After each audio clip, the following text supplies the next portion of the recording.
Antônio Amorim, sou editor do Arritmed. Estamos aqui para mais um vídeo do nosso canal. Hoje nós vamos falar sobre um tema muito importante e comum na prática clínica: anticoagulação do paciente de fibrilação atrial.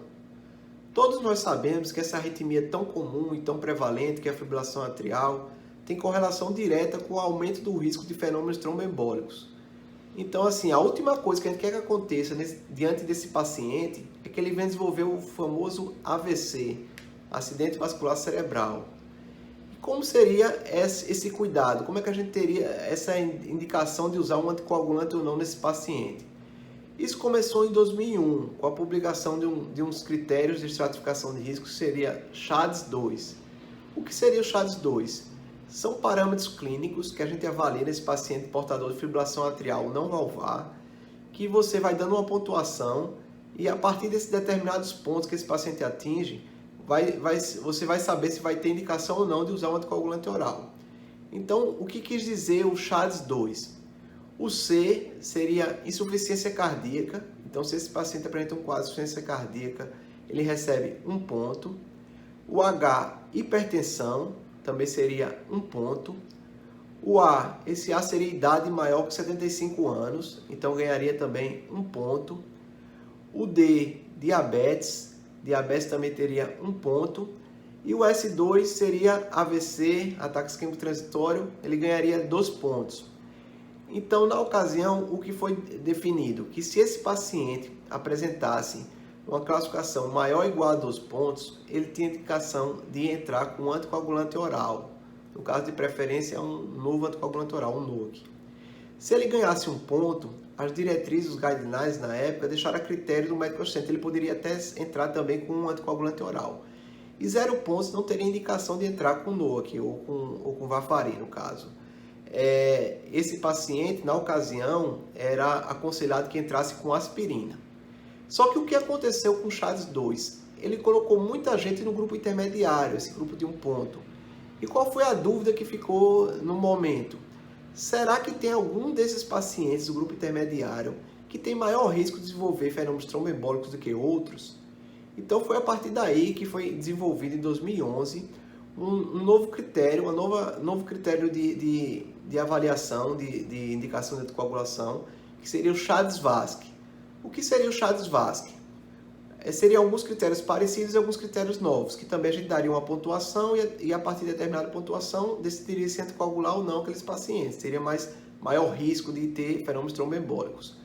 Como seria então?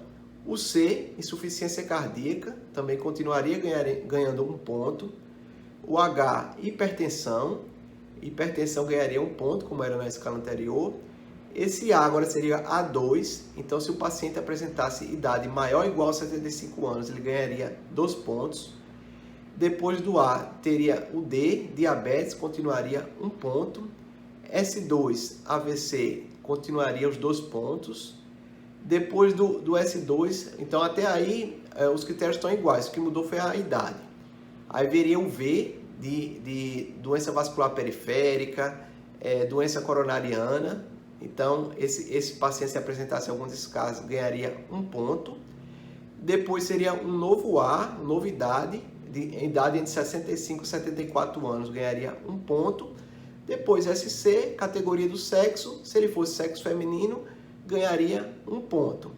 Então, continuou da seguinte forma: se ele tivesse uma classificação maior ou igual a 2, ele teria indicação de anticoagulação oral.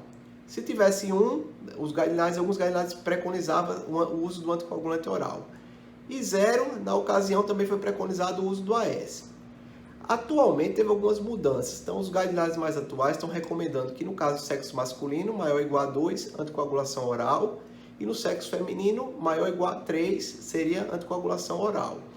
No caso de 2 no sexo feminino e 1 no masculino, o médico poderia avaliar a necessidade ou não do uso do anticoagulante oral. O que foi modificado também foi a questão do AS. Foi mostrado que o uso do AS não tinha essa questão de prevenção de fenômenos tromboembólicos e aumentava o risco de sangramento. Então, hoje em dia, a gente não está fazendo. Se o paciente não tem indicação do anticoagulante oral, a gente não faz o AS. Então, vamos agora, para ficar mais fácil essa ilustração, vamos falar sobre 2 casos clínicos. Vamos lá. Primeiro caso, você está no consultório, chega aquele paciente, um paciente de 63 anos, sexo masculino, que está se queixando de palpitação. Você faz o eletro e você encontra fibrilação atrial. E aí, o que é que você vai fazer nesse caso? Vamos lá, vamos aplicar os critérios aqui do Chades-Vasque. Sexo masculino não ganha ponto. Sim, esse paciente não é hipertenso, não é diabético, não tem nenhuma comorbidade.